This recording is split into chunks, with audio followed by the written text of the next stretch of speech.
Lisa Martinez had always been the kind of person who acted first and thought about the consequences later. Her friends called it bravery. Her enemies called it stupidity. Right now, standing in chains before the most powerful alien council in this part of the galaxy, she was starting to think her enemies might have a point. The marble hall stretched out like a cathedral, but instead of saints and angels carved into the walls, there were scenes of conquest and domination. Alien species kneeling before Zirathi warriors, planets burning under their warships, children being torn from their families. Lisa tried not to look at those particular carvings. They reminded her too much of what had gotten her into this mess. In the first place, the Zirathi themselves were impressive in a terrifying way. They stood nearly 9 feet tall, their bodies covered in plates of natural armor that looked like black metal. Their faces were insect-like, with compound eyes that reflected light like broken mirrors and mandibles that clicked when they spoke. Everything about them screamed predator. 5 of them sat on thrones made from some kind of crystal that seemed to glow with its own light. The largest one, sitting in the center, had scars across his armor that spoke of countless battles. This was Hierarch Vextar, the military leader of the entire Zirathi Empire.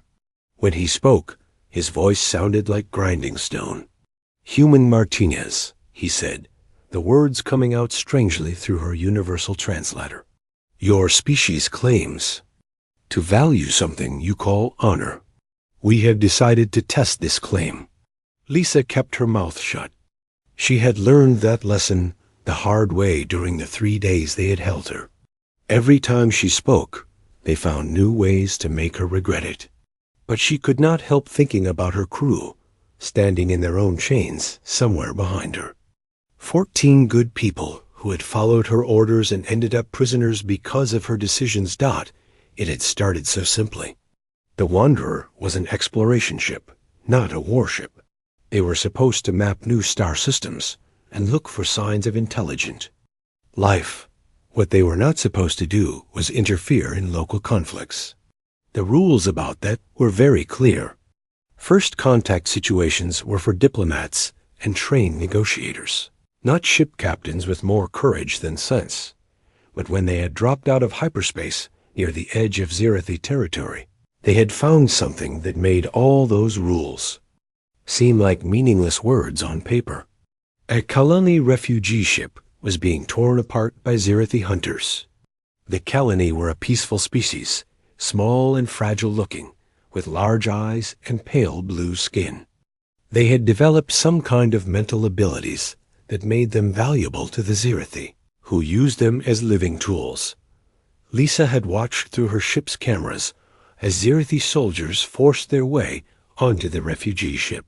She had seen them dragging Kalani children away from their parents. She had heard the screams even through the vacuum of space, transmitted by the emergency broadcasts. The refugees were sending on all frequencies. The smart thing to do would have been to record everything and report it to Earth Command. Let the politicians and the generals figure out what to do about it. The safe thing would have been to jump back into hyperspace and pretend they had never been there. Instead, Lisa had ordered her weapons officer to target the Zirathi ships.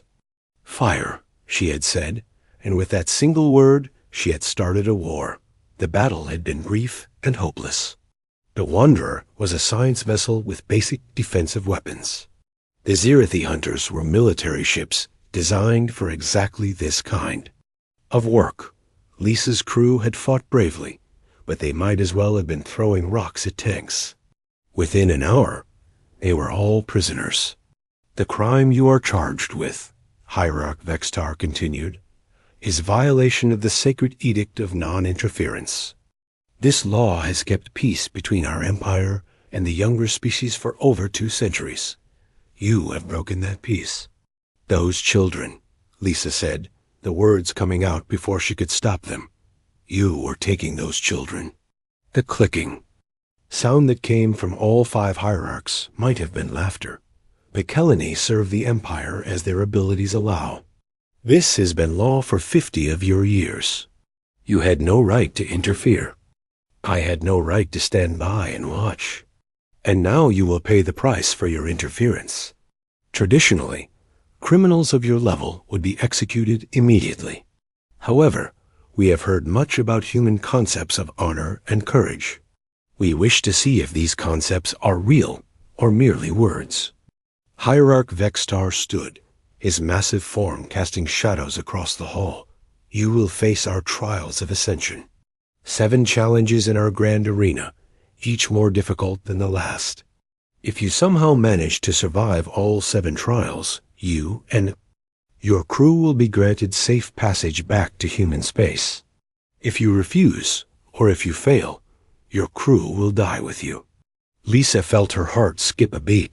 She had heard of the trials of ascension. Every spacer in this part of the galaxy had heard the stories. They were legendary for their brutality. No alien species had ever survived past the 3rd trial. Most died in the 1st. What exactly are these trials? She asked. Combat, said another hierarch, this one with fresh scars across his faceplates. You will face our champions, our beasts, our machines. Each trial will test a different aspect of what you humans call strength.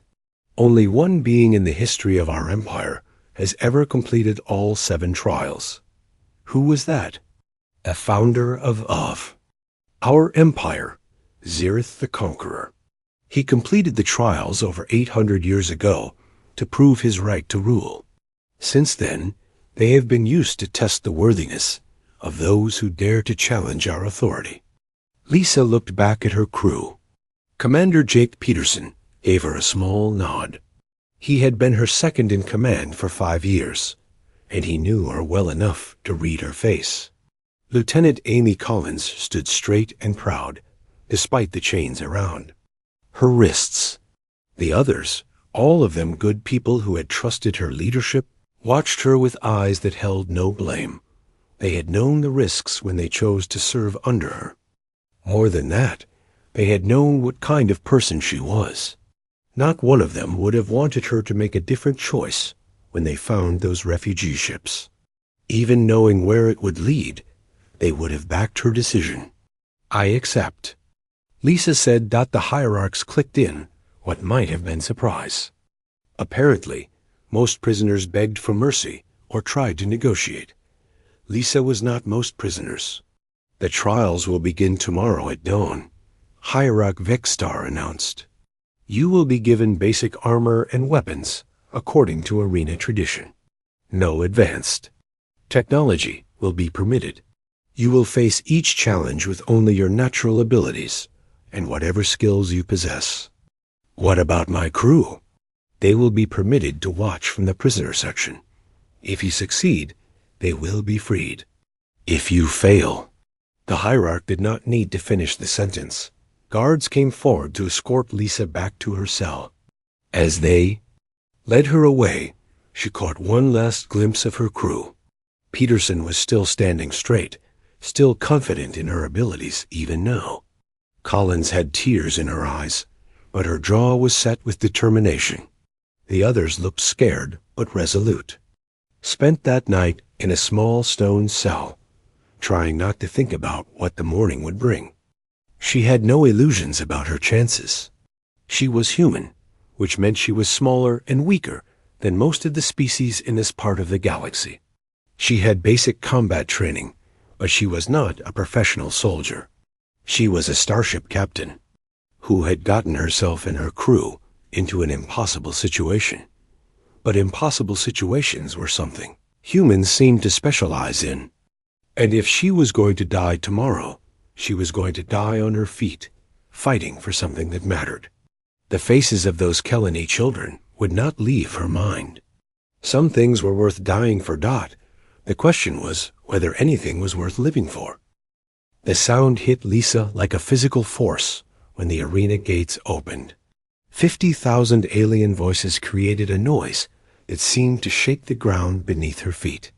It was not quite roaring and not quite screaming, but something in between that made her teeth ache. The Zirithi crowd wanted blood, and they did not care whose blood it was. Lisa walked into the center of the arena. her boots crunching on sand that had soaked up the blood of countless fighters before her. The arena was massive, easily 300 yards across, with walls that rose 40 feet to the first level of seating. Above that, more levels stretched up until the top rows were lost in shadow. Every seat was filled with Zirathi spectators, their compound eyes glittering like broken glass in the artificial sunlight that the armor they had given her was. Basic leather and metal plates that felt heavy and awkward on her human frame. It was designed for Zirathi bodies, not human ones, so it did not fit properly anywhere. The sword in her hand was equally uncomfortable. It was too long for her reach and weighted wrong for human fighting styles. Everything about this situation was designed to put her at a disadvantage. In the center of the arena stood a platform where the Hierarchs sat, watching from their crystal thrones. Hierarch Vextar leaned forward, his scarred faceplates catching the light. When he spoke, his voice was amplified so that every being in the arena could hear it. "Citizens of the Empire," he began, his words carrying clearly through the translator devices. "Today we test the strength of the human species. Their representative claims to possess honor and courage. We shall see if these are real qualities or merely words." The crowd's noise grew louder. Lisa could see her crew in a section near the platform, surrounded by guards but clearly visible. Peterson caught her eye and nodded once. Collins raised her hand slightly, a gesture of support that probably violated a dozen prison regulations. The others watched her with faces that tried to hide their fear. "The first trial," Vextar announced, "tests basic combat ability. The human will face a single Zirathi warrior in honorable combat. Let the trial begin." A gate at the far end of the arena ground opened with a sound like thunder. What emerged made Lisa's mouth go dry. The Zirathi warrior was huge even by their standards, easily 8.5 feet tall, with armor plates that looked like they had been forged from black steel. Energy crackled around his claws, making them glow with blue fire. Each claw was longer than Lisa's fingers and sharp, enough to cut through metal. The warrior walked toward the center of the arena with the confidence of someone who had never lost a fight.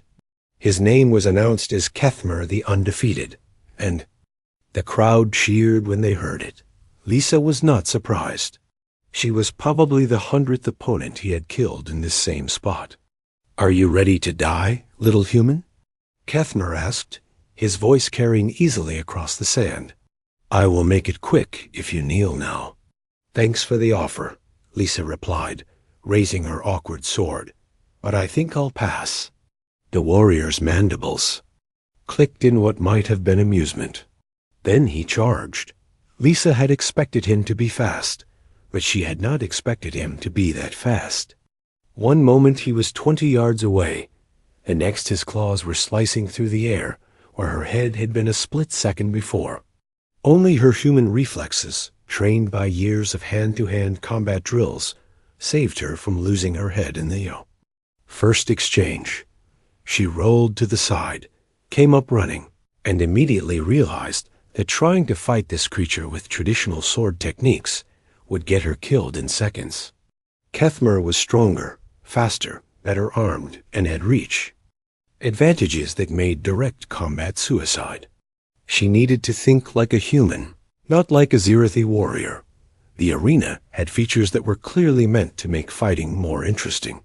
There were raised platforms, barriers to hide behind, and weapon racks scattered around the edges.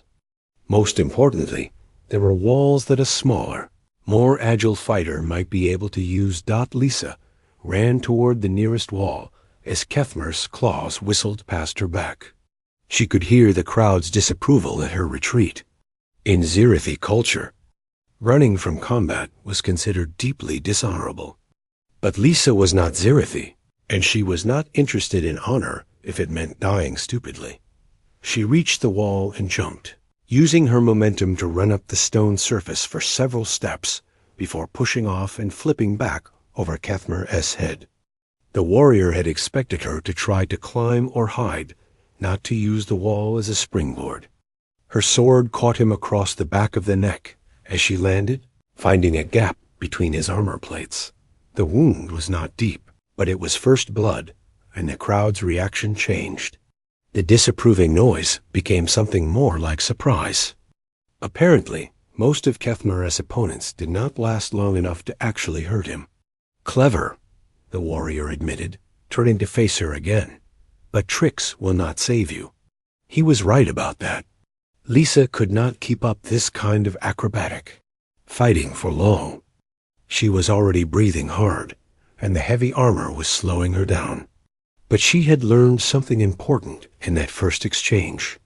Kethmar was used to opponents who fought like Zirathi warriors. He expected direct confrontation, strength against strength, honor above tactics.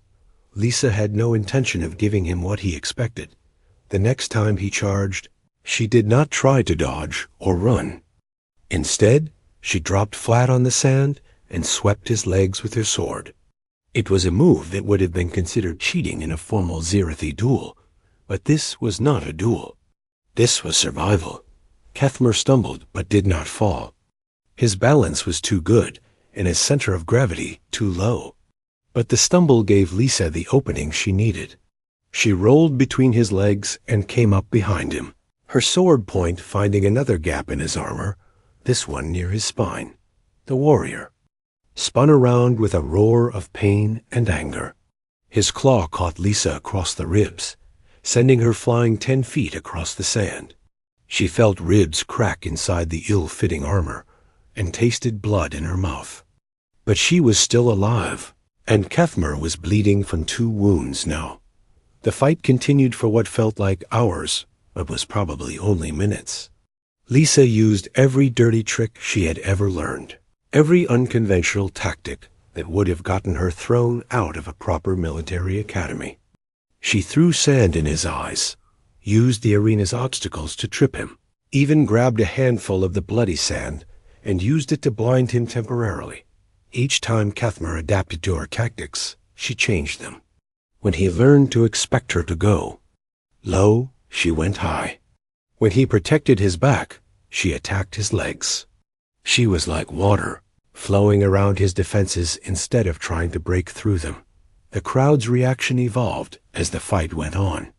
The initial disapproval gave way to confusion, then to something that might have been respect. They had never seen anyone fight like this. Most species that faced Zirathi warriors tried to match their strength and aggression. Lisa was doing something completely different. The end came suddenly. Kethmar had backed her against a wall and was moving in for what he clearly thought would be the killing blow. But Lisa had been maneuvering him toward this position for the last several exchanges. When his claw swept down toward her chest, she was not there. She had dropped to one knee and thrust upward with her sword, finding the one spot where his armor could not protect him. The blade went up under his chin and into his brain. Kethmar the undefeated died instantly, his massive body crashing to the sand like a fallen tree. The arena fell completely silent. Lisa stood over the body of her opponent, breathing hard and bleeding from a dozen small wounds. She looked up at the crowd, then at the hierarchs on their platform, then at her crew in their prisoner section. Peterson was grinning like an idiot. Collins had tears streaming down her face. "The first trial is complete," Hierarch Vexstar announced, his voice showing no emotion. "The human has passed." But Lisa could hear something different in the crowd now. The bloodthirsty noise had changed to something else. She had done more than just win a fight. She had shown them something they had never seen before. A way of fighting that did not depend on size or strength or natural weapons. She had shown them what it meant to be human. The second trial came 3 hours after the first. Lisa had been given water and basic medical treatment for her wounds, but no real time to rest. The Zirathi healers worked efficiently, sealing cuts and wrapping her cracked ribs, but they spoke to her like she was already dead. In their experience, surviving one trial only meant dying more painfully in the next. The arena had been cleared of Kethmer's body, and fresh sand had been spread over the bloodstains. But the crowd was different now. They were louder, more excited. Word of the humans' unusual fighting style had spread through the massive stadium. Some had even started placing bets on how long she would survive. Lisa stood in the center again, holding new weapons. The sword she had used to kill Kethmer had been broken in the fight, so they had given her two shorter blades instead. These fit her hands better, though they were still designed for aliens with different arm lengths and grip strength. The second trial, Hierarch Vexstar announced, tests the ability to face multiple opponents. The human will face two Zirathi warriors simultaneously. Two gates opened this time, and two warriors emerged. They were slightly smaller than Kethmer had been, but they moved with the coordination of fighters who had trained together for years. Lisa could see them exchanging quick hand signals as they approached. They had watched her first fight and learned from it. "No more tricks, human," called the first warrior, whose name was announced as Dex High. "We know your methods now."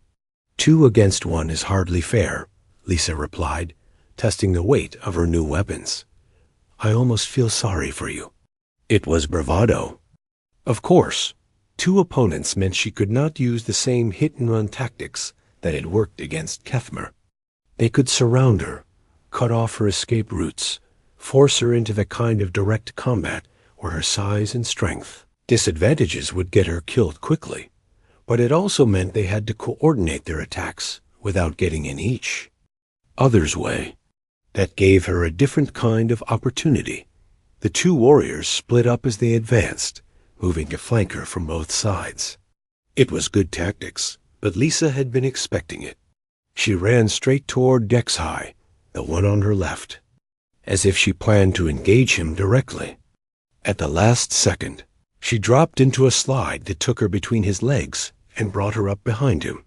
The second warrior, Caxalon, had been moving to intercept her.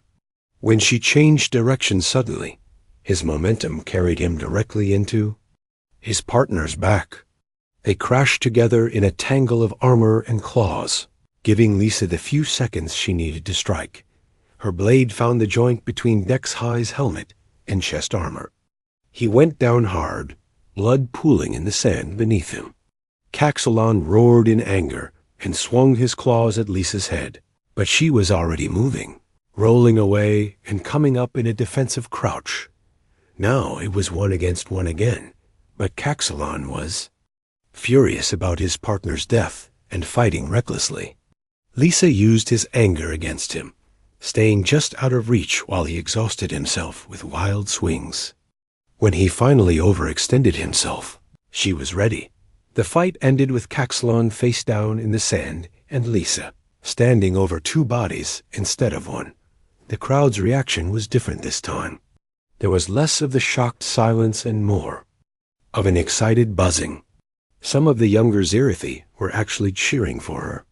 She had given them something they had never seen before in their arena, a fighting style that relied on intelligence rather than brute force. But Lisa was getting tired. The adrenaline that had carried her through the first two fights was wearing off, and the pain from her injuries was getting worse. She could feel every bruise and cut, and her ribs ached with each breath. 2 trials down, 5 to go. The third trial brought something different. Instead of warriors, the gates opened to release 3 creatures that looked like a cross between a big cat and a nightmare.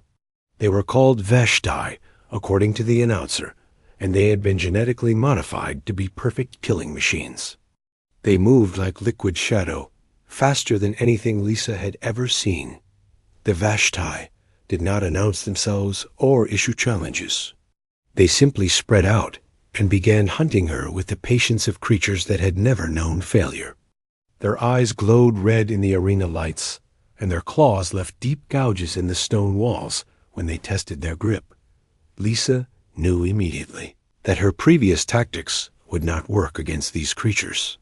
They were too fast for her to outmaneuver, too smart to fall for simple tricks, and they coordinated their attacks without needing to communicate. They were perfect predators, and she was prey.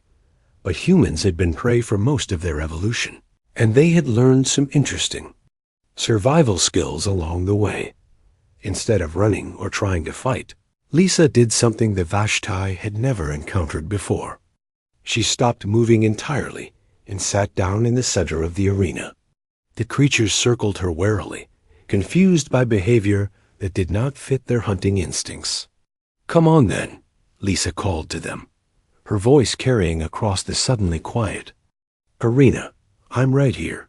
The first Vashti approached cautiously, sniffing the air around her.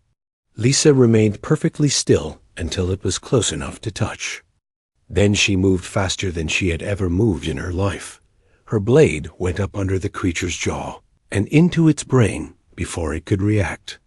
The other two Vashti screamed in rage and leaped toward her, but Lisa was already rolling away, using their dead partner's body as a shield. The remaining fight was desperate and brutal. The Vashti were learning her tactics as fast as she could invent them. Every trick she used worked only once before they adapted. But adaptation took time. And time was something Lisa could use. She led them on a chase around the arena, using every obstacle and weapon rack to slow them down. When one got too close, she would turn and fight just long enough to wound it, then run again. It was not heroic or honorable, but it kept her alive. The end came when the last two Vashti finally cornered her against a wall with no escape route. They approached together, moving in perfect synchronization for the killing strike. Lisa waited until they were committed to their attack, then threw both her blades at once. She was not trying to kill them with thrown weapons. Instead, she was buying herself the 2 seconds she needed to grab a spear from a nearby weapon rack. The Vashti dodged the thrown blades easily, but those 2 seconds of distraction were enough. The spear took the first creature through the chest. The second one reached Lisa a heartbeat later, but she managed to get the spear's shaft between them. Its claws raked across her armor, drawing blood, but its momentum carried it onto the spear point, 3 trials down. Lisa stood among the bodies of 5 opponents, bleeding from new wounds and breathing like she had just run a marathon. But she was still alive, and the crowd was going wild. Something had changed in their attitude toward her. She was no longer just entertainment or a curiosity. She was becoming something else, something that did not have a name in their language, yet in the prisoner section. Her crew was on their feet cheering. Peterson was shouting something she could not hear over the crowd noise, but his expression was pure joy. Collins was crying again, but they were tears of pride now. 4 trials to go. Lisa looked up at Hierarch Vextar on his crystal throne and saw something in his compound eyes that had not been there before. It might have been respect, or it might have been fear. She was not sure which possibility worried her more. The human was supposed to have died in the first trial. Her continued survival was creating problems that the Zirithi Empire was not prepared to handle. But problems were something humans specialized in creating, and Lisa Martinez was just getting started. The 4th trial was different from the others. When Lisa walked into the arena this time, there were no opponents waiting for her. Instead, the floor had been transformed into a maze of walls and passages that stretched in all directions. Some passages led up to higher levels. Others seemed to go down into darkness. The whole structure looked like it had been built by someone who enjoyed making people suffer. The 4th trial tests intelligence and survival instinct. Hierarch Vextar announced to the crowd, the human must navigate the maze of echoing death while being hunted by creatures that cannot be seen or heard until they strike. She has 1 hour to reach the center and claim the victory token. If she fails, she dies. Lisa studied the maze entrance. The walls were smooth black stone that seemed to absorb light rather than reflect it. She could see about 10 feet into the first passage before it curved away into shadows. Somewhere in that darkness, invisible predators were waiting for her. What exactly am I being hunted by? She called up to the hierarchs. Shadow stalkers. Vexstar replied. They exist partially outside normal space, which makes them invisible to most sensors and nearly impossible to track. They have killed every challenger who has faced them in the past 50 years. Sounds fun, Lisa muttered and stepped into the maze. The moment she crossed the threshold, the noise from the crowd outside became muffled and distant. The maze seemed to swallow sound as well as light. Lisa's footsteps echoed strangely off the walls, creating patterns of sound that confused her sense of direction. She had been walking for maybe 5 minutes when she realized she was not alone. There was nothing she could see or hear, but something had changed in the air around her. It was the feeling of being watched by something that was deciding whether or not to kill you. Lisa stopped walking and closed her eyes. If she could not see her hunters, then sight was not going to help her survive this trial. She needed to use senses that most people ignored. She listened to the way her breathing sounded in the narrow passage. She felt the movement of air against her skin. She paid attention to the small hairs on the back of her neck that were trying to tell her where danger was coming from. There, to her left and slightly behind her. Something was moving through the wall itself, getting ready to strike. Lisa threw herself forward just as claws raked through the space where her head had been. She rolled, came up running, and sprinted down the passage without looking back. Behind her, she heard a sound like angry wind and the scrape of claws on stone. Maze was designed to confuse and disorient anyone trying to navigate it. Passages split and merged, led to dead ends, or opened into rooms with multiple exits. But Lisa had spent years on starships where getting lost could mean floating in space forever. She had developed tricks for keeping track of her location even. When everything looked the same, she used her knife to scratch small marks on the walls at every turn, creating a trail she could follow if she needed to backtrack. She counted her steps and tried to maintain a mental map of where she had been. Most importantly, she paid attention to the subtle differences in airflow that told her which passages led toward a center of the maze and which led back toward the edges. The shadow stalkers attacked 3 more times in the first 20 minutes. Each time, Lisa managed to detect them just before they struck, giving her the split second she needed to avoid their claws. But they were learning her patterns, just like every other opponent she had faced. Each attack came closer to succeeding. Halfway through the maze, Lisa found something that changed everything. It was a room with walls covered in mirrors, and when she looked into them, she could see faint outlines where the shadow stalkers were reflected. The creatures might be invisible to normal sight, but mirrors showed them as ghostly shapes moving through the walls around her. "Thank you," she whispered to whoever had designed this maze. They probably had not intended the mirrors to help anyone, but they had given her the tools she needed to turn hunters into hunted. Using the mirrors, Lisa could see that there were 4 shadow stalkers following her. They moved in a coordinated pattern, trying to drive her toward the center of the maze where they could attack from all sides at once. But now that she could see them, she could do something about it. Lisa began moving in ways that made no sense from a navigation standpoint, but forced the creatures to separate from each other. She backtracked, took unnecessary detours, and used dead ends to force individual stalkers into positions where they had to attack alone. The first isolated stalker struck when she was in a narrow passage with no room to maneuver. But Lisa was ready for it. She had positioned herself so that when it came through the wall, it would be moving toward one of her knife marks. When she felt the air change, she thrust her blade toward the mark and felt it connect with something solid. The shadow stalker materialized as it died, revealing a creature that looked like a cross between a spider and a ghost. It had too many legs, too many eyes, and claws that seemed to bend light around them. Lisa decided she was glad she had not been able to see them clearly before. 3 stalkers left. Lisa used the same tactics to isolate and kill the second one, but the remaining 2 had learned from watching their packmates die. They began attacking together, coordinating their strikes so that dodging one meant running into the other. Lisa was forced to run deeper into the maze, using every trick she knew to stay ahead of creatures that could move through solid walls.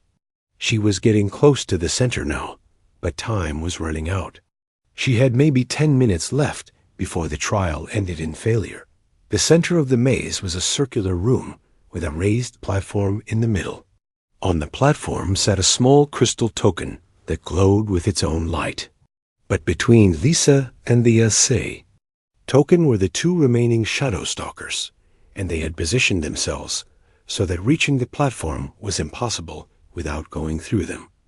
Lisa studied the room, looking for options. The walls were smooth and offered no handholds for climbing. The ceiling was too high to reach. The platform was surrounded by open space with no cover. It looked like the designers had specifically created a situation where the final challenge had to be met with direct confrontation. But Lisa had learned something important during her time in the maze.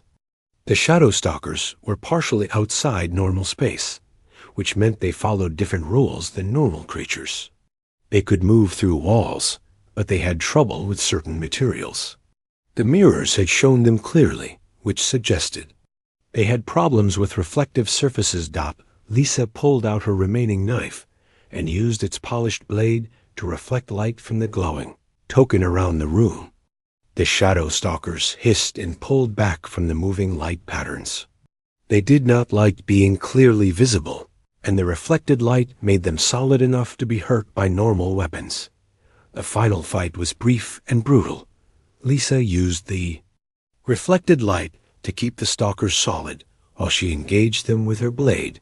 Without their invisibility advantage, they were still dangerous, but no longer impossible to fight. When the last one fell, she had 3 minutes left to claim the token. Lisa climbed onto the platform and picked up the crystal. The moment her fingers touched it, light blazed throughout the maze, and a sound like thunder announced her success. 4 trials down, 3 to go. But as Lisa made her way back through the maze to the arena entrance, she could hear something new in the crowd's reaction. They were not just cheering for entertainment anymore. They were cheering for her, specifically. The human had done something that no other species had managed in half a century. She was becoming a symbol of something that the Zirithi Empire was not prepared to handle. And there were still 3 trials left. The 5th trial brought something that made Lisa's blood run cold. When she walked into the arena, there was a machine waiting for her. It stood 12 feet tall and looked like someone had crossed a tank with a nightmare. Its body was made of living metal that seemed to flow and reshape itself as she watched. Energy weapons bristled from its arms and shoulders, and its single red eye tracked her movement with mechanical precision. The 5th trial tests adaptability against superior technology. Hierarch Vexstar announced, "The human will face a Vorth battle construct, one of our most advanced war machines. It learns from every encounter and adapts its tactics accordingly. No organic being has ever defeated one in single combat." The machine's voice was like grinding gears when it spoke. "Human Martinez, I have analyzed your previous trials. You rely on unconventional tactics and environmental advantages. I have accounted for these variables. Your probability of survival is 0.03%. That high?" Lisa replied, checking her weapons. They had given her a selection. This time, swords, spears, throwing knives, and a shield. "I'm flattered." The battle construct's tactics were immediately obvious. It intended to use its ranged weapons to keep her at a distance, while its armor protected it from anything she could throw back. Energy beams lanced out toward her as soon. As the trial began, forcing Lisa to dive behind one of the arena's stone barriers. The beams cut through solid rock like it was paper. Lisa rolled away as her cover disintegrated, already moving toward the next piece of shelter. But the construct was tracking her movement perfectly, and its shots were getting closer with each exchange. Lisa realized quickly that traditional hit-and-run tactics would not work against this opponent. The machine was too accurate, too fast, and too smart. It was already learning her movement patterns and predicting where she would go next.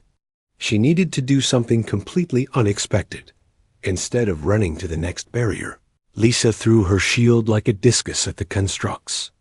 Head, the machine easily deflected it with one armored hand, but the thrown shield was not meant to cause damage. It was a distraction that bought Lisa the seconds she needed to sprint directly toward her opponent. The construct's weapons tracked toward her, but she was inside their minimum range now, too close for the energy beams to target effectively. Lisa grabbed onto the machine's leg and began climbing, using the joints and weapon mounts as handholds. Unexpected tactic, the construct admitted, trying to shake her off. Adapting countermeasures. Lisa reached the construct's shoulder just as it figured out how to deal with climbers. Spikes began extending from its armor, and electricity arced across its surface. But Lisa was already moving, leaping from the machine's shoulder to one of the arena's raised platforms. The construct turned to follow her, its weapons powering up for another volley. But Lisa had noticed something important during her brief ride. The machine's armor was strongest on its front and sides, but there were cooling vents on its back that looked vulnerable. "Hey, ugly," she called, waving her arms to get its attention. "Over here." The construct fired, and Lisa threw herself off the platform, just as energy beams turned it into molten slag. She hit the sand hard, rolled, and came up running toward another barrier. But this time, she was not trying to hide behind it. She was using it as a springboard. Lisa ran up the angled surface of the stone barrier and launched herself through the air, passing over the construct's head and landing on its back. Her blade found one of the cooling vents before the machine could react, driving deep into its internal systems. The construct screamed, not with a voice, but with the sound of tortured metal and exploding circuits. It spun wildly, trying to dislodge her, but Lisa held on and kept driving her blade deeper into its mechanical guts. When the machine finally toppled over, its red eye flickering and dying, the arena fell completely silent. Lisa stood up slowly, breathing hard and covered in oil and metal shavings. She had just done something that military experts throughout the galaxy sighed was impossible. The silence stretched for long moments before the crowd erupted.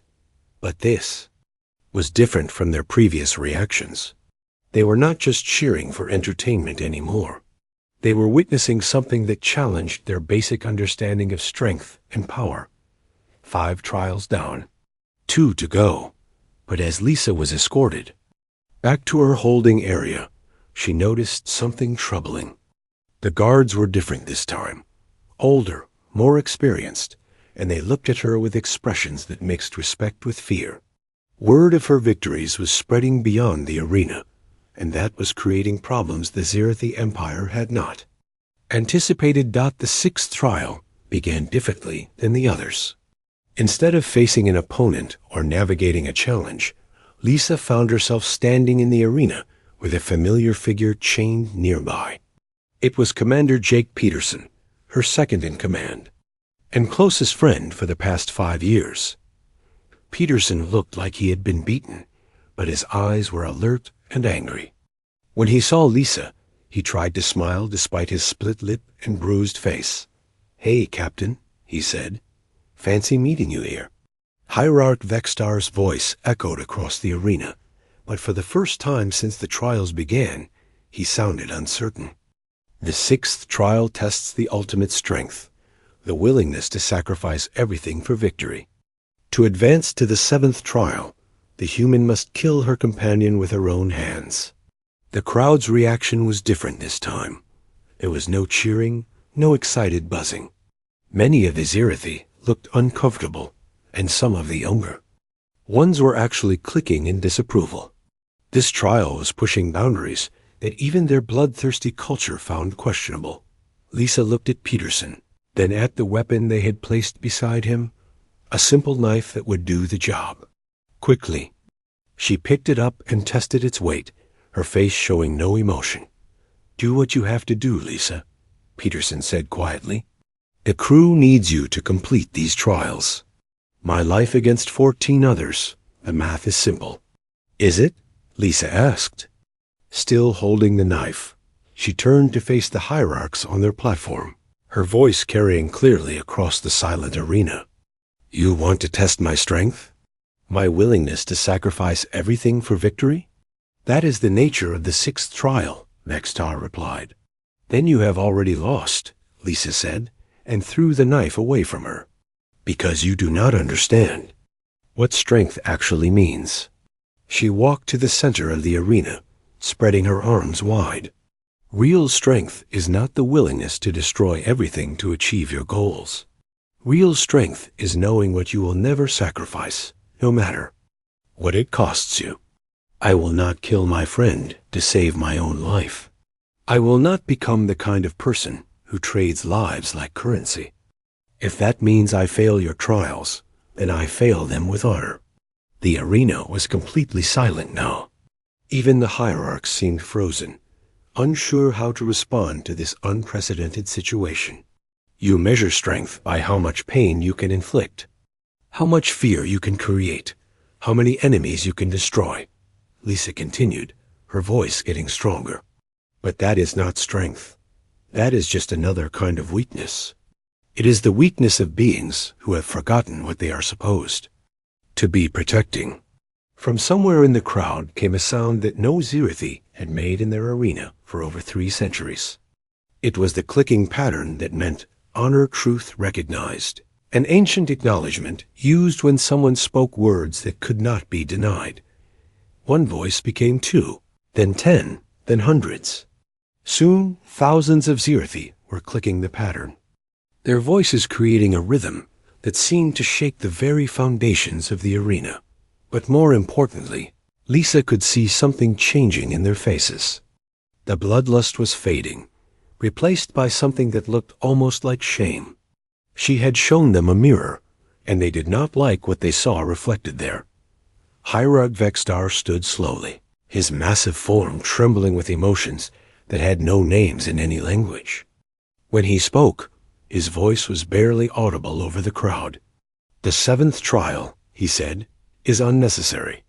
The human has already completed the true test."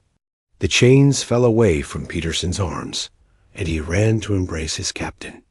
Around them, the arena erupted in a sound unlike anything it had ever heard before, not the roar of a crowd demanding blood, but the voice of a people who had just remembered what honor meant. Lisa Martinez had entered their arena to die.